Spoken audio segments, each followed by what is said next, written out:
عزیزوں اور دوستوں،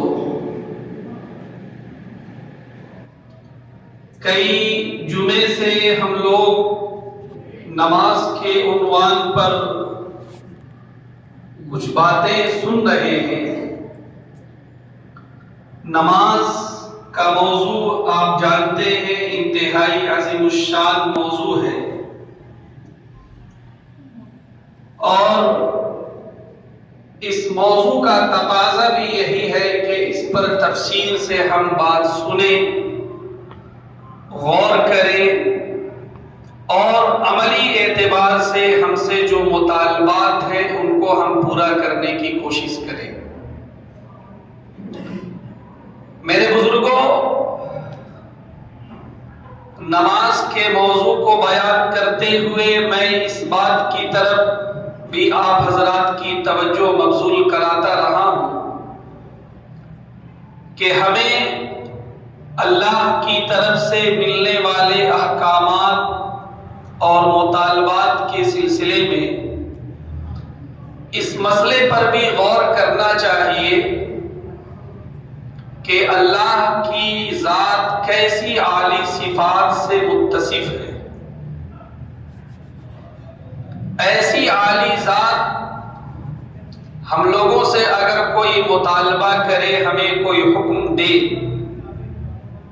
تو بندہ ہونے کے ناطے ہماری ذمہ داری ہے کہ ہم بصر و چشم اسے قبول کریں۔ یقیناً اللہ ہر طرح کی اچھی صفات سے متصف ہے۔ ہر طرح کے اچھے نام اللہ کے ہیں۔ وَلِلَّهِ الْأَسْمَاءُ الْحُسْنَى فَادْعُوهُ بِهَا۔ سارے اچھے نام اللہ کے ہیں، اور جس اچھے نام سے تمہیں پکارنا ہو اس اچھے نام سے تم اللہ کو پکارو۔ آسمانی کتابوں کا ایک اہم موضوع اللہ کی ذات کا تعارف اور اللہ کی صفات کا تعارف رہا ہے۔ آج پھر ایک نقطے کی طرف میں آپ حضرات کی توجہ مبذول کرانا چاہتا ہوں، اور وہ یہ ہے کہ اللہ کی جو صفات قرآن پاک میں مذکور ہے، ان صفات میں سے دو تین صفات اور اس کے نام میں آپ کے سامنے رکھتا ہوں۔ آپ غور کریں گے کہ ان تمام صفات کا خلاصہ یہ ہے کہ اللہ اپنے بندوں سے بے انتہا محبت کرنے والا ہے۔ قرآن پاک کی شروعات سورہ فاتحہ سے ہوتی ہے، اور اس میں سب سے پہلی صفت رب العالمین بیان کی گئی، الحمدللہ رب العالمین۔ لیکن اس کے فوراً بعد جس صفت کا تذکرہ ہے وہ کیا ہے؟ الرحمن الرحیم۔ اللہ وہ ہے جو بڑا مہربان ہے، اللہ وہ ہے جو نہایت رحم کرنے والا ہے۔ اللہ کے یہ جو دو نام ہیں، اس کے تعلق سے بڑی علمی بحثیں ہوئی۔ ان علمی بحثوں کا یہاں پہ موقع نہیں ہے، لیکن یہ بات یاد رکھیے کہ الرحمن ہو یا الرحیم ہو، یہ دونوں الفاظ بتا رہے ہیں کہ اللہ کو اپنے بندوں سے بہت پیار ہے، بہت محبت ہے۔ قرآن پاک کی سورہ بروج، وہاں پہ بھی اللہ کی ایک صفت کا تذکرہ ہے، اور وہ کیا ہے؟ وَهُوَ الْغَفُورُ الْوَدُودُ۔ اللہ وہ ہے جو کہ بہت معاف کرنے والا ہے، اور اس کے بعد اگلا جو لفظ ہے الودود، اس کا مطلب ہی یہی ہوتا ہے کہ اللہ کی ذات وہ ہے جو کہ اپنی مخلوق سے اور اپنے بندوں سے بے انتہا پیار کرنے والی ہے۔ ود یود ودن عربی زبان کا لفظ ہے، اور اسی سے فعول کے وزن پر اس میں مبالغہ کا صیغہ ہے۔ اس میں مبالغہ آپ یوں کہہ لیجئے کہ انگریزی زبان کے حساب سے سپرلیٹو ڈگری، اس سے آگے کا تصور نہیں کیا جا سکتا ہے۔ تو اللہ کے بارے میں فرمایا گیا وَهُوَ الْغَفُورُ الْوَدُودُ، اللہ کی ذات وہ ہے جو کہ بہت زیادہ معاف کرنے والی، اور اللہ کی ذات وہ ہے جو کہ اپنے بندوں سے بے انتہا پیار اور محبت کرنے والی۔ میرے بزرگوں، یقیناً یہ موضوع تو ذکر کیا جاتا ہے اور ذکر کیا جانا چاہیے کہ بندہ ہونے کے ناطے ہمارے دل میں سب سے زیادہ اگر کسی کی محبت ہونی چاہیے تو وہ اللہ کی محبت ہے، بلکہ یہ ہمارا فریضہ ہے کہ ہم اپنے دل میں اللہ اور اس کے رسول کی محبت کو سب سے زیادہ جگہ دیں۔ بلکہ آگے بڑھ کے یہ کہا جائے کہ قرآن پاک ایسے لوگوں کو دھمکی دیتا ہے کہ اگر کسی کے دل میں ماں باپ کی محبت، بیوی بچوں کی محبت، خاندان کی محبت، گھر بار کی محبت، تجارت کی محبت، اللہ اور اس کے رسول کی محبت سے زیادہ ہو تو اسے اللہ کی طرف سے عذاب کا انتظار کرنا چاہیے۔ یہ قرآن کی آیت ہے، سورہ توبہ کی آیت ہے، 10ویں پارے کی آیت ہے۔ تو یہ موضوع تو یقیناً اہم ہے کہ ایک مومن کے دل میں، اللہ کے ایک بندے کے دل میں سب سے زیادہ محبت اللہ کی ہونی چاہیے۔ لیکن یہ موضوع بھی قابل توجہ ہے اور سمجھنے کے لائق ہے کہ اللہ بھی اپنے بندوں سے بے انتہا محبت فرماتے ہیں۔ بعض احادیث میں یہ بات فرمائی گئی کہ اللہ نے تمہیں جو پیدا کیا ہے، اللہ نے تمہیں جو وجود بخشا ہے، اللہ کا تمہارا پیدا کرنا اور تمہیں وجود بخشنا اور تمہیں اس دنیا میں لانا، یہی اس بات کی دلیل ہے کہ اللہ تم سے محبت کرتا ہے۔ تو اللہ کو اپنے بندوں سے جو محبت ہے، اس کی سب سے پہلی دلیل یہ ہے کہ اللہ نے ہمیں پیدا کیا، اللہ نے ہمیں موقع دیا کہ ہم اس دنیا میں آئیں، اللہ کے احکام کے مطابق زندگی گزاریں، اور پھر ہمیشہ ہمیش کی جنت میں ہم اپنا ٹھکانہ بنا لیں۔ تو ظاہر سی بات ہے کہ اللہ نے جو ہمیں پیدا کیا، اللہ کا ہمارا پیدا کرنا ہی اس کی محبت کی سب سے بڑی اور سب سے پہلی دلیل ہے۔ اس کے بعد آپ غور کریں کہ اللہ نے ہم انسانوں کو صرف پیدا نہیں کیا، بلکہ اللہ نے ہم انسانوں کو پیدا کرنے کے بعد تمام مخلوقات میں سب سے اعلیٰ اور افضل بنایا، کرامت کا تاج ہمارے سر پہ رکھا۔ وَلَقَدْ كَرَّمْنَا بَنِي آدم، بنی آدم کو، حضرت انسان کو تمام مخلوقات میں سب سے اعلیٰ اور افضل بنایا گیا۔ لَقَدْ خَلَقْنَا الْإِنسَانَ فِي أَحْسَنِ تَقْوِيمٍ، انسان کی پیدائش، انسان کا جو ڈھانچہ ہے اور اس کی جو بناوٹ ہے، اس کو بھی اللہ نے خوبصورت انداز سے بنایا، خوبصورت سانچے میں ڈھالا۔ تو انسان بنانا اور کرامت کا تاج ہمارے سر پہ رکھنا، یہ اللہ کی ہم سے محبت کی دوسری اور سب سے اہم دلیل ہے۔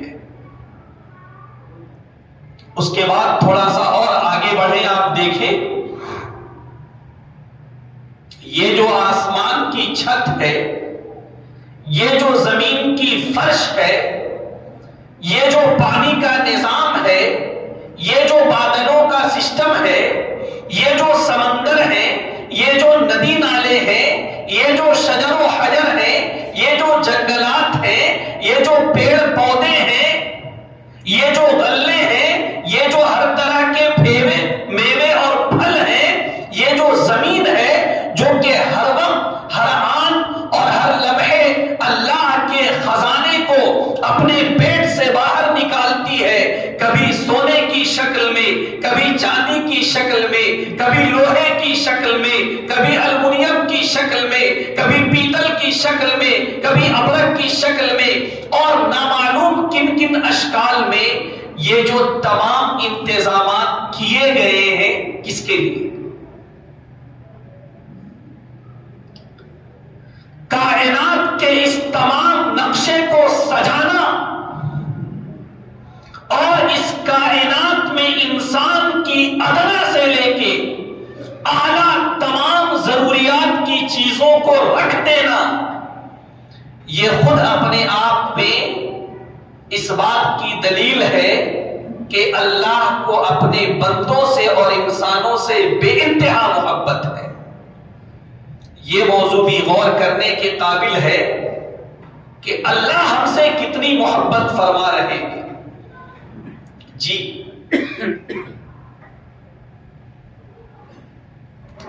اور تھوڑا سا آگے بڑھیں، ہم انسان، ہم سے بہت سارے مطالبات کیے گئے، لیکن ہم ان مطالبات کو کتنا پورا کر رہے ہیں؟ اللہ نے اس زمین میں ہمیں بھیجا، اور اللہ نے جس وقت ہمیں پیدا کیا تھا اس وقت فرشتوں کے اعتراض کا جواب دیتے ہوئے یہ فرمایا تھا کہ میں اس انسان کو اپنی زمین میں اللہ کا اپنا خلیفہ بنا کر بھیج رہا ہوں، یہ ہمارا خلیفہ بنے گا، یہ ہمارا نائب بنے گا، یہ ہماری طرف سے ریپریزنٹ کرے گا، اس کا کام اس دنیا میں یہ ہوگا کہ اللہ کی شریعت کو، اللہ کے حکم کو، اللہ کے قانون کو، اللہ کے نظام کو اس زمین میں نافذ کرے۔ یہ ہے اصلاً ہم انسانوں کا کام، لیکن آپ دیکھیے کہ ہم یہ کام کتنا کر رہے ہیں۔ ہونا تو یہ چاہیے کہ ہم اللہ کی عبادت کرتے، ہم حقوق اللہ کو ادا کر رہے ہوتے، ہم حقوق العباد کو ادا کر رہے ہوتے۔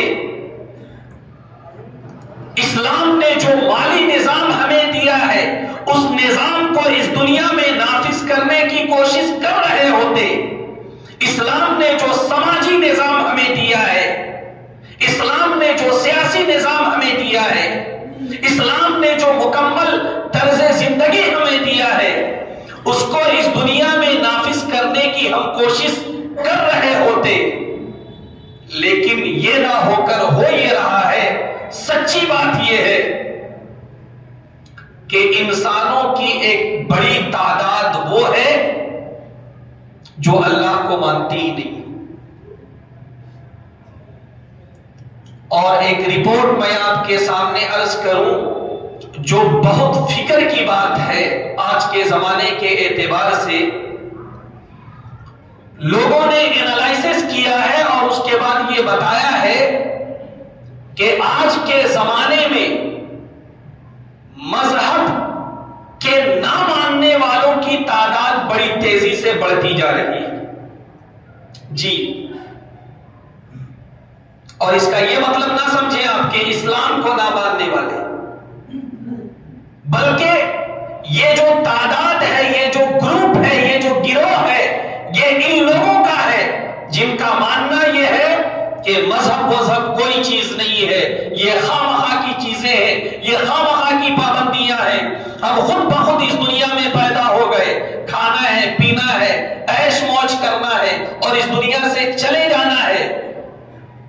لوگوں نے لکھا ہے کہ اس وقت دنیا کی آبادی کا تقریباً 35% طبقہ ایسا ہو چکا ہے جو مذہبی کا انکار کرتا ہے۔ یہ بہت غور کرنے کی ضرورت ہے کہ آخر کیا بات ہے، وہ کون سا فلسفہ ہے، وہ کون سا علم ہے، وہ کون سا تھاٹ ہے جو لوگوں کے دماغ میں بٹھا دیا گیا، فیڈ کر دیا گیا اور وہ مذہبی کا انکار کر رہے ہیں۔ باقاعدہ ڈیبیٹس لوگ کرتے ہیں، جو لوگ مذہب کو ماننے والے ہیں ان کا ایک گروپ ہوتا ہے، جو مذہب کو نہیں مانتے ہیں ان کا ایک گروپ ہوتا ہے، یہ اپنی دلیلیں دیتے ہیں، وہ اپنی دلیلیں دیتے ہیں۔ بہرحال تو میں یہ عرض کر رہا تھا کہ ہم انسانوں کو اس دنیا میں جو اصلاً بھیجا گیا تھا اللہ کا نائب بنا کر، اللہ کی طرف سے خلیفہ بنا کر، اللہ کی طرف سے ریپریزنٹیٹو بنا کر، لیکن ایک دنیا میں بڑی ایک تعداد ان لوگوں کی ہے جو اللہ کی طرف سے بھیجے ہوئے صحیح مذہب کو نہیں مانتے، غلط مذاہب کو اختیار کیے ہوئے۔ اب آئیے تھوڑا سا، جو لوگ صحیح مذہب کو مانتے ہیں یا ماننے کا دعویٰ کرتے ہیں، جن کا دعویٰ یہ ہے کہ ہم مسلمان ہیں، ہم مومن ہیں، کہیں اور جانے کی ضرورت نہیں ہے، بلکہ اپنے محلے میں رہ کے ہم یہ تجزیہ کر سکتے ہیں کہ صحیح معنوں میں 100% دین پر عمل کرنے والوں کی تعداد کتنی ہے۔ یہ ہے سارا نظام، یہ دنیا جو ہمیں دی گئی تاکہ ہم اسے نیکیوں سے بھریں، تاکہ ہم اسے اچھائیوں سے بھریں، تاکہ ہم اسے اللہ کے بنائے ہوئے قوانین کو نافذ کر کے ایک بہترین نظام لوگوں کے سامنے پیش کریں۔ لیکن آج ہو یہ رہا ہے جو بات احادیث میں کہی گئی کہ میرے بندو، اللہ کی طرف سے بارش کی طرح رحمت نازل ہوتی ہے، برکت نازل ہوتی ہے، رزق نازل ہوتا ہے، لیکن تم لوگوں کی طرف سے جو اعمال اوپر جا رہے ہیں وہ چوری کے اعمال ہیں، وہ ڈاکہ کے اعمال ہیں، وہ زنا کے اعمال ہیں، وہ جھوٹ کے اعمال ہیں، وہ غیبت کے اعمال ہیں، وہ لعن طعن کے اعمال ہیں، وہ سازش کے اعمال ہیں، اور نامعلوم کتنی برائیاں۔ اللہ کی طرف سے رحمت کا نزول ہے، برکت کا نزول ہے، رزق کا نزول ہے، اور ہم انسانوں کی طرف سے اعمال کی شکل میں کیا جا رہا ہے وہ آپ دیکھیں۔ یہی وجہ ہے کہ احادیثی کی روشنی میں یہ بات کہی گئی کہ روزانہ یہ سمندر اللہ سے کہتا ہے کہ اے اللہ، یہ جو انسان ہے اس نے تو اس کائنات کو، اس دنیا کو گناہوں سے بھر دیا، آپ کا حکم اگر ہو تو میں اس کائنات پر چڑھ جاؤں۔ میں نے جس پانی کو اپنے سینے میں ضبط کر کے رکھا ہے، روک کر رکھا ہے، اگر آپ کا حکم ہو تو میں خشکی کو اپنے اندر سمو لوں، اور خشکی کیا چیز تھی اس کا نام و نشان بھی ختم ہو جائے۔ کبھی زمین کہتی ہے، میں نے بہت پہلے عرض کیا تھا کہ زمین کے جس حصے میں نافرمانی ہوتی ہے اس کی وجہ سے زمین کے اس حصے کو تکلیف ہوتی ہے، اور زمین کے جس حصے میں اللہ کی فرما برداری ہوتی ہے اس کی کی وجہ سے زمین کے اس حصے کو خوشی ہوتی ہے۔ جب زمین میں نافرمانیاں کی جاتی ہیں، یہ زمین اللہ کے دربار میں روزانہ عرض کرتی ہے کہ اے اللہ، اگر آپ کا حکم ہو تو ان انسانوں کو میں نگل لوں۔ اور ایسا کئی مرتبہ ہو چکا سابقہ امتوں میں، آپ کا حکم ہوا، وہ قوم اپنے تمام ساز و سامان سمیت کہاں چلی گئی، دنیا کے نقشے سے وہ کہاں گم ہو گئی، کہاں مٹ گئی، آج تک اس کا پتہ نہیں چلا۔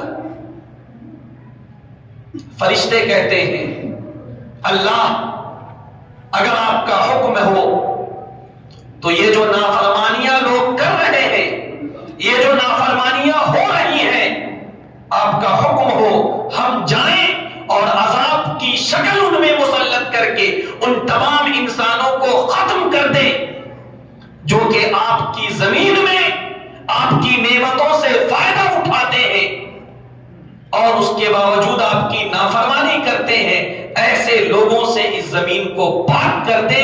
یہ روزانہ سمندر، زمین اور فرشتے اللہ کے سامنے عرض کرتے ہیں۔ میں عرض کر رہا تھا کہ اللہ کو اپنے بندوں سے اور انسانوں سے کتنی محبت ہے، تھوڑا اس نقطے کو بھی غور کرنے کی ضرورت ہے۔ اللہ فرماتا ہے کہ تم یہ بتاؤ کہ یہ تمہاری مخلوق ہے یا میری مخلوق ہے؟ انسانوں کو تم نے پیدا کیا یا انسانوں کو ہم نے پیدا کیا؟ وہ تمام ہاتھ جوڑ کر دستبستہ عرض کرتے ہیں کہ اے اللہ، ہمارا بھی خالق تو ہی ہے، ان انسانوں کا خالق بھی تو ہی ہے۔ اللہ کہتے ہیں کہ جب ان کا رب میں، ان کا مالک میں، ان کا خالق میں، تو ان کے اور میرے معاملے کو تم چھوڑ دو، ہمارے درمیان میں تم مت آؤ۔ لیکن ایک سوال پیدا ہوتا ہے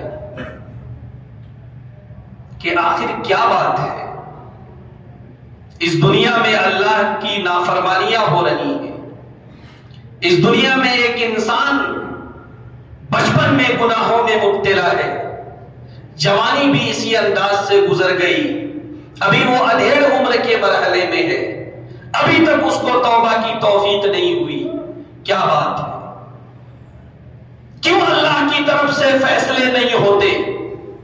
اگر یہ ایک سوال ہے یا اس طرح کا کوئی سوال اگر تیار کیا جائے تو اس کا جواب صرف یہ ہوگا کہ اصل بات یہ ہے کہ اگرچہ یہ انسان اللہ کی نافرمانی میں مشغول ہے، جوانی کا مرحلہ ہے، نافرمانی میں مشغول ہے، ادھیڑ عمر کا مرحلہ ہے، نافرمانی میں مشغول ہے، لیکن ہمارا جو اللہ ہے وہ اس انتظار میں ہے کہ کہیں موت سے پہلے موت کے فرشتے کے آنے سے پہلے اگر میرا بندہ توبہ کرتا ہے، اللہ کی طرف سے اعلان ہوتا ہے کہ یہ بندے نافرمانی کر رہے ہیں، ٹھیک ہے، دن کے وقت اگر یہ نافرمانی کر رہے ہیں، رات کے وقت اللہ ہاتھ پھیلاتا ہے، ان اللہ تعالی یبسط یدہ باللیل لیتوب مسیء النہار، کہ اللہ تعالیٰ رات کے وقت اپنا ہاتھ پھیلاتا ہے تاکہ دن میں جن لوگوں نے گناہ کیے اگر وہ توبہ کر کے آتے ہیں اللہ ان کی توبہ کو قبول کر لے۔ رات کے وقت اگر کوئی نافرمانی میں گزارتا ہے، جوانی نافرمانی میں گزاری، ادھیڑ عمر نافرمانی میں گزاری، لیکن بعد میں 40 کے بعد، 45 کے بعد، 50 کے بعد اگر کسی وجہ سے دل میں توبہ کا جذبہ پیدا ہوتا ہے، اللہ کی طرف سے اعلان ہوتا ہے میرے بندے مایوس مت ہونا، ہو سکتا ہے تمہارا پڑوسی اور تمہارے گھر والے تمہیں تانا دیں کہ زندگی تو صاحب آپ نے معصیت میں گزاری، زندگی تو صاحب آپ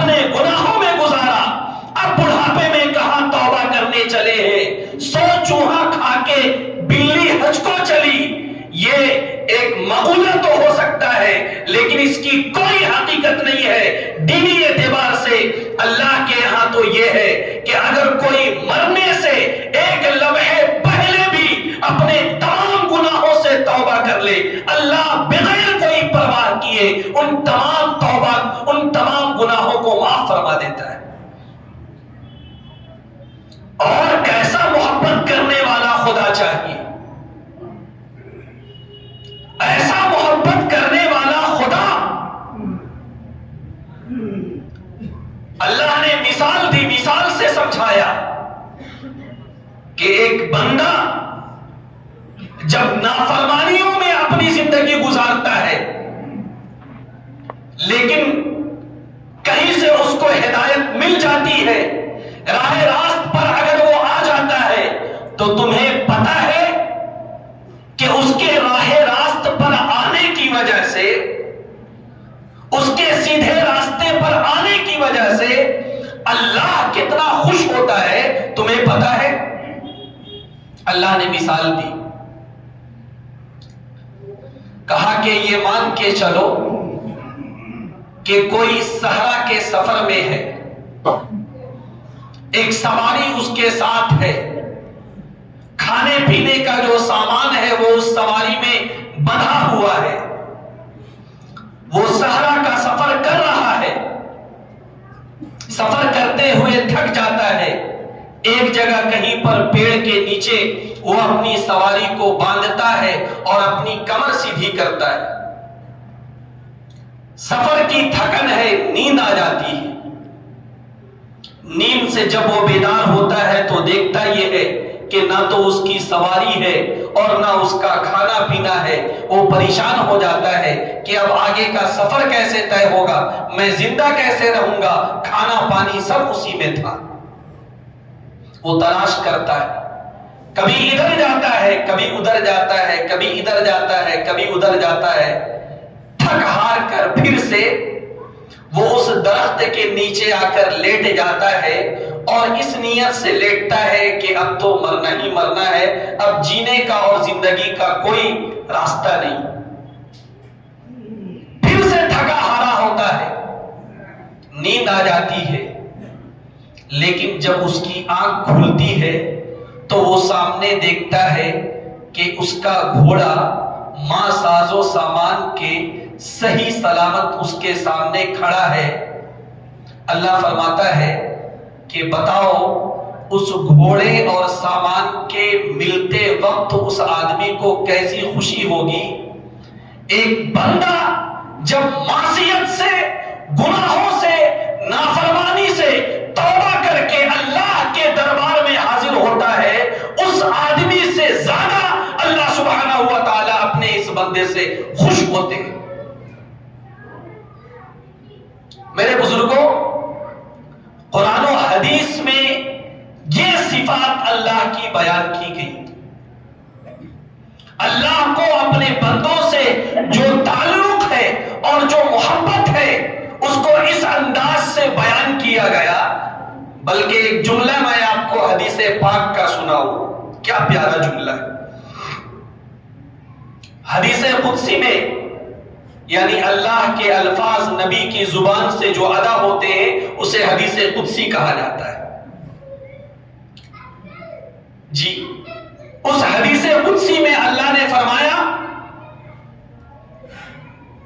کہ یا عبادی، اے میرے بندو، انی لک محب، میں تم سے محبت کرتا ہوں، لہذا اس محبت کا حق یہ ہے کہ تم بھی مجھ سے محبت کرو۔ اوہ، تمام کائنات کا رب اللہ، تمام کائنات کا خالق و مالک، وہ انسانوں سے کہہ رہا ہے، اے انسانوں کی جماعت، این تذهبون، کہاں چلے جا رہے ہو؟ یا ایھا الانسان ما غرک بربک الکریم، اے انسانوں، تمہارے کریم رب کے بارے میں تم کو کس نے دھوکے میں ڈال دیا؟ تمہارا رب تو بڑا کریم ہے، تمہارا رب تو غفور ہے،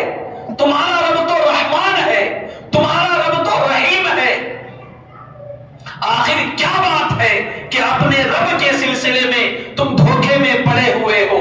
کہاں جا رہے ہو؟ مت جاؤ. کہاں جاؤ گے اللہ کو چھوڑ کر؟ یا معشر الجن والانس ان استطعتم ان تنفذوا من اقطار السماوات والارض فانفذوا لا تنفذون الا بسلطان. اللہ کو چھوڑ کر کہاں بھاگ رہے ہو؟ اگر یہ سوچتے ہو کہ کسی ایسی جگہ میں پہنچ جاؤ گے جہاں پہ اللہ نہیں ہے تو تمہاری یہ بات کبھی پوری نہیں ہو سکتی. تم جہاں جاؤ گے وہاں پہ اللہ کی حکومت ہے. تم جہاں جاؤ گے وہاں پہ اللہ کی حکمرانی ہے. اس لیے سمجھداری اسی میں ہے کہ اللہ سے بھاگنے کے بجائے اللہ کی طرف بھاگو. میرے بزرگوں، اب میں یہ سوال عرض کرتا ہوں، کوتاہیاں ہم سب میں ہیں کہ اتنی محبت کرنے والا خدا، ہمارے لیے ہر طرح کا انتظام کرنے والا خدا، ہمارے ساتھ ود کا معاملہ رکھنے والا خدا، رحمت اور شفقت کا معاملہ رکھنے والا خدا، اگر وہ ہم سے مطالبہ کرے کہ کچھ مطالبات ہیں جنہیں تمہیں پورا کرنا ہے، ہونا تو یہ چاہیے کہ ہم پوری خوش دلی کے ساتھ ان مطالبات کو پورا کریں. میں نے اس سے پہلے بھی عرض کیا تھا کہ نماز کا موضوع جتنی اہمیت کا حامل ہے، سچی بات یہ ہے کہ اس سلسلے میں ہم اتنے زیادہ کوتاہی کے شکار ہیں. حدیث پاک جو میں عام طور سے پڑھا کرتا ہوں، اس میں کیا بات کہی گئی کہ اسلام کی بنیاد 5 چیزوں پر ہے. ایک ہے کلمہ شہادت، ایک ہے نماز کی اقامت، ایک ہے زکوٰۃ کا ادا کرنا، ایک ہے روزے کا رکھنا، ایک ہے حج کرنا. لیکن آج تھوڑا سا آپ غور فرمائیں، حج کس پر؟ جو استطاعت رکھتا ہو. اس کا مطلب یہ ہے کہ حج سب پر فرض نہیں، جو استطاعت رکھتا ہو اسی پر. زکوٰۃ کس پر؟ جو صاحب نصاب ہو. جو صاحب نصاب نہیں اس کے اوپر زکوٰۃ بھی نہیں. اس کا مطلب زکوٰۃ بھی سب لوگوں پر نہیں. روزہ، اگر کوئی حالت سفر میں ہے تو اجازت ہے کہ روزہ چھوڑ دے اور بعد کے دنوں میں قضا کر لے. اگر کوئی بیماری کی حالت میں ہے تو اجازت ہے کہ روزہ چھوڑ دے اگر بیماری اس کنڈیشن کی ہے، اور بعد کے دنوں میں روزہ رکھ لے. اس کا مطلب یہ ہے کہ روزہ بھی سب پر نہیں. 3 ارکان تو اسی طرح ہو گئے. جو سب سے پہلا رکن ہے کلمہ شہادت کا اقرار، کیا ہے وہ؟ زندگی میں ایک مرتبہ اگر کسی نے کلمہ شہادت پڑھ لیا وہ مسلمان ہے، اس کو مسلمان مانا جائے گا. عملی اعتبار سے آخر کس بات کا مطالبہ ہے؟ صرف نماز کا. ان 5 ارکان میں سے عملی اعتبار سے اور پریکٹیکلی اگر مطالبہ ہے ہر روز کسی رکن کا، کسی عمل کا، تو وہ صرف نماز ہے. نماز انسان اور بند، اللہ اور انسانوں کے درمیان میں گویا کہ ایک رسی ہے، ایک تعلق کی نشانی ہے. آخر کیوں کہا گیا الصلاۃ عماد الدین، کہ نماز وہ دین کا اہم اور بنیادی ستون ہے. نماز کے بارے میں یہ بات کہی گئی الصلاۃ عماد الدین، نماز دین کا اہم اور بنیادی ستون ہے. من اقامها اقام الدین ومن ہدمها ہدم الدین، کہ جو نماز کو قائم کرے وہ دین کو قائم کرنے والا ہے. جو نماز کے بارے میں کوتاہی کرنے والا ہو وہ پورے دین کے بارے میں کوتاہی کرنے والا ہے. اور ایک بڑا زبردست نقطہ علماء کرام نے بیان کیا ہے بس اسے رکھ کے میں اپنی بات انشاءاللہ ختم کروں گا۔ لوگوں نے لکھا ہے کہ اسلام کی بنیاد 5 چیزوں پر ہے۔ ایک ہے شہادت، نماز، روزہ، حج اور زکات۔ اگر ہم غور کریں گے تو نماز کے اندر بقیہ جو 4 ارکان ہیں وہ بھی کسی نہ کسی درجے میں پائے جاتے ہیں۔ ہم جب نماز میں ہوتے ہیں ہم التحیات پڑھتے ہیں۔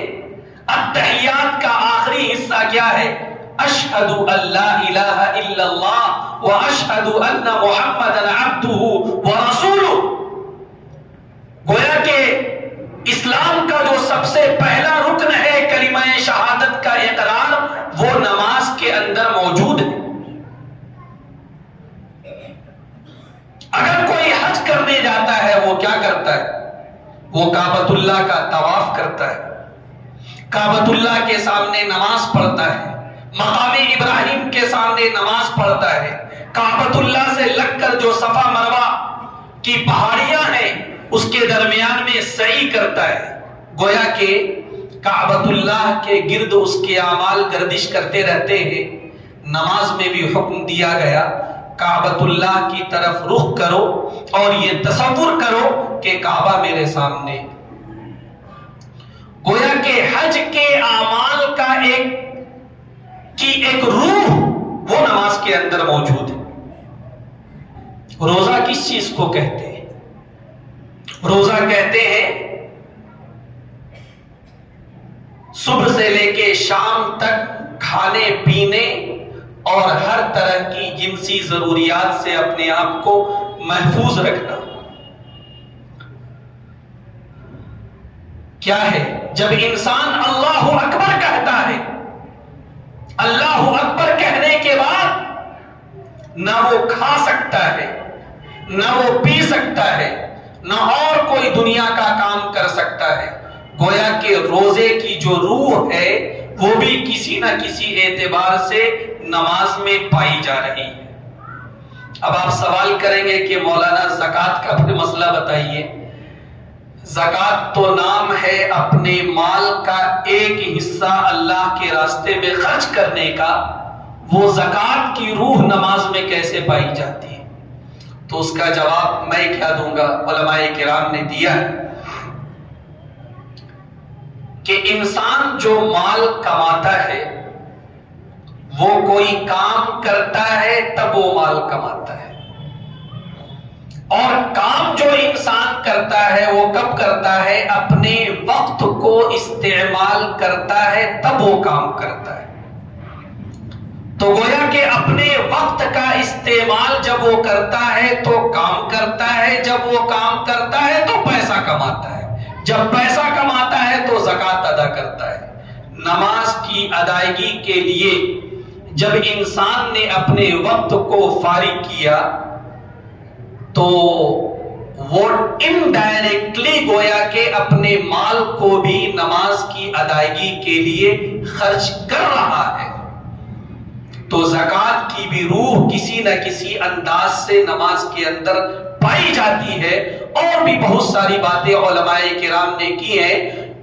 میرے بزرگوں، میں جو بھی سما خراشیاں کر رہا ہوں اس کا بنیادی مقصد یہی ہے کہ نماز کی اہمیت جو اسلام میں ہے اس کو ہم سمجھیں، اور نماز کا جو مقام و مرتبہ ہے اس مقام و مرتبے کو ہم سامنے رکھنے والے ہوں، اس کا لحاظ کرنے والے ہوں۔ اللہ سے دعا کریں کہ اللہ مجھے بھی اور آپ حضرات کو بھی مکمل اہتمام کے ساتھ نماز پڑھنے کی توفیق سے نوازے۔